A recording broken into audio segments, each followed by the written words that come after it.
Hi everyone, here is Sergey, and I want to share you with our last update of our platform easyquizy, and I'm talking about embedding quizzes directly into your website. And here is 3 methods to implement it.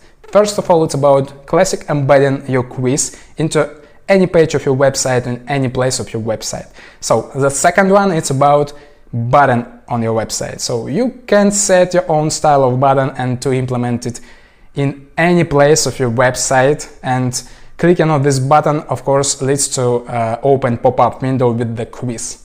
And the third one, it's about a triggered pop-up window. You can set, for example, 10 seconds or deep of scrolling of a web page, something like that, and of course it leads to open pop-up window in your website as well.